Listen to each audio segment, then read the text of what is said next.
तामुलपुराव फिन हाग्रा मैदेरनि उदखार हाग्रानि मैदेरा उदखार खालामनानै गोबां न' सिफायनानै सिलिंखार खालामदों। गोबां धोन सम्पतिबो खहा खालामदों हाग्रानि मैदेरा। तामुलपुर जिल्लायाव मानसि हाग्रानि मैदेरनि दाङाबाजिया सानफ्रोमबोनि जाथाय जानानै फैदों। आरो दैज्लां अखानि बोथोरजों हाग्रानि मैदेरफोरा सुबुंफोरनि थाग्रा ओनसोलाव हाबफैनानै संखिनाय थासारि सोमजिहोदों। भारत भुटान सीमा साखाथि ओनसोलनि गोबां सुबुं अनजिमा थानाय जायगायाव हाबफैनानै न' बां बारि बागान आरो धोन सम्पति खहा खालामदों हाग्रानि मैदेरा। आरो जाउनाव नखरफोरा न' गैजायै जानो गोनां जादों।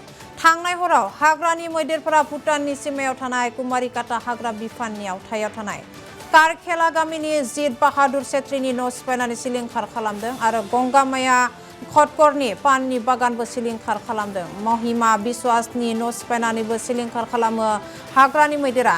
बेजों लोगोसेनो माइ माइरं गाननाय सि जोम संग्रा खावग्रा मुवा बेसादफोरखौ खहा खालामो हाग्रानि मैदेरा।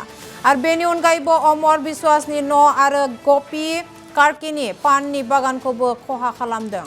तामुलपुर जिल्ला सीमा ओनसोलाव हर जानाय लोगो लोगोनो सुबुंफोरा मैदेर फालोखौ नोजोर होनानै उन्दुनाय गैयै सम बारहोनो गोनां जादों। आरो कारखेलानि अनगायैबो कालझार अभयापुर सान्तिपुर खैरानि आरो सेसापानि गामिनि थागिबिफोरा मैदेरनि गाग्लोबनायजों मोगा मोगि जाबोनो गोनां जादों। आरो साननि समाव आबादारिफोरा फोथाराव खामानि मावो नाथाय हराव बिसोर मैदेरनि गाग्लोबनायनिफ्राय गावनि न'खौ रैखाथि होनानै सम हगारनो गोनां जायो आरो जायनि थाखाय थासारिया खैफोद गोनां जायो आरो सुबुंफोरा रैखाथि गैयै जादों। बेबायदिनो सानफ्रोमबो सान हर ओनसोलनि रायजोफ्रा संखिनाय थासारिजों खैफोद गोनाङै सम बारहोनांबोगासिनो दं।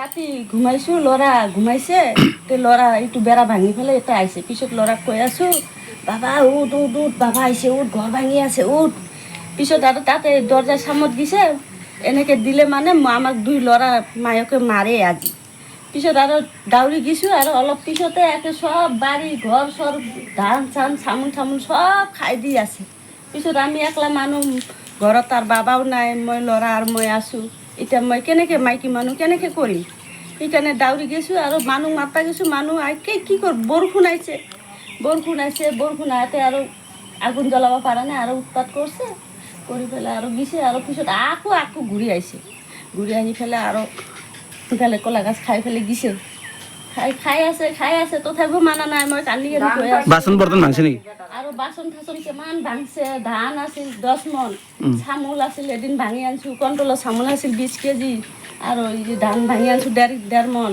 সব বিক্ৰী আছে এতিয়া ভাত খাবাও চামুল নাই এতিয়া খাম যে এতিয়া কাৰ ঘৰত যাম চামুল আনবা সবে গৰীব মানুহ এতিয়া আমি ভাত খাবা চামুলো নাই বাচন কিমান ভাঙছে কাপড় এতিয়া কাপড়ও পিন্ধিবৰ কাৰণে কাপড় নাই আৰু ৰাতিও লাইন